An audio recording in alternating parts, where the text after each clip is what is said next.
Many festivals are around the corner and we are all feeling extremely festive. You cannot deny that, right? Me too. And that is why I have come up with this video where I'm going to share a few words, good English words, along with their meanings, and I'm going to also give you the correct pronunciation for them, okay? The special thing about these words is that they are all related to festivals. So you could use a few of them in the festival season that is right around the corner, okay? Let's start with the first one that I have for you. Confetti.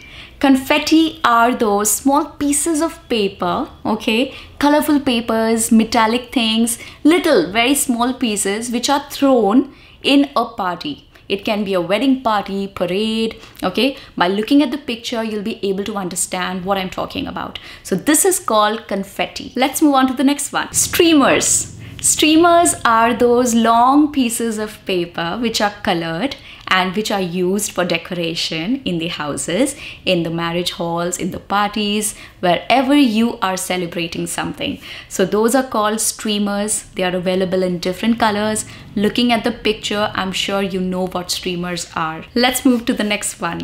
Jingle. Jingle has two meanings and both those meanings are very close to festivities.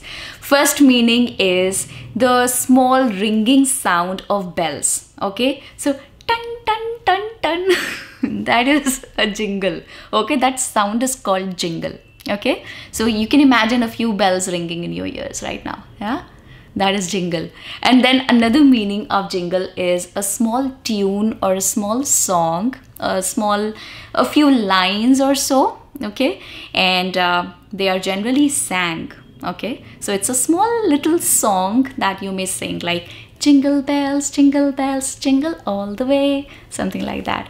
So that is a jingle. So a small tune or a song that you sing on festivals. Incense. I'm sure you have used it, but quite many of you may not be knowing the meaning of this word. Incense is agarbatti. Agarbatti, I'll explain that for the people who do not understand what agarbatti is, because I completely understand agarbatti. I've been saying it before I could say mama and papa. So yeah, agarbatti is a very common Hindi word, but agarbatti would be a small stick that has some smell release, some fragrance, I would avoid that word, fragrance release when you burn the tip of it, yeah? So something like that in the picture, that is what incense is. So next time you're going to say agarbatti, just simply say incense, okay? New word and nice one. Next one, garland. Garland is a small circle of flowers or leaves that you wear around your neck, okay? So mala. It's called mala in Hindi and you call it garland in English, okay? So next time you see someone wearing a garland of marigolds or sunflowers or roses, you call it garland, okay? Next one, carol. Carol is a Christian religious song that is sang at Christmas by Christians and by people. You must have heard of a lot of carols. I'll just give you one. Jingle bells, jingle all the way. Oh, what fun is it to ride with a one-horse open sleigh. Yay! Jingle bells, jingle bells. Now this is a carol. You get the idea now? Let's move to the next one. Vacay. Vacay is a holiday. It's a vacation. Okay, so vacay is an informal word, but it is very commonly used these days. So you must know the right meaning of the word vacay. And next time when you have to say vacation, try and say vacay to sound more stylish. Nuptial. Nuptial is something that is connected to a marriage or a wedding ceremony. I'll give you an example. Pictures of nuptial celebrations. Okay, so pictures of nuptial celebrations would be pictures of the wedding ceremony. Couture. Now, I may not be pronouncing it exactly the way it should be pronounced because it is a very twisted French word, okay? But I'm definitely giving it my best shot and I'm giving you a version that is completely acceptable, okay? So, couture, okay? Couture. If you're going to Google it up, you probably might find couture, but I'm more comfortable saying it couture, okay? So, instead of ki, I'm saying cou.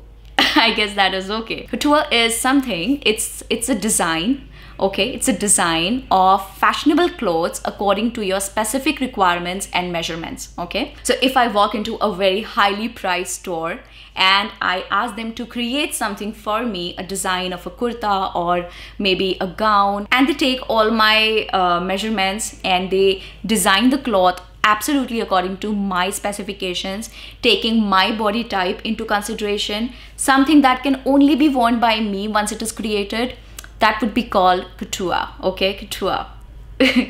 That's the best I can get.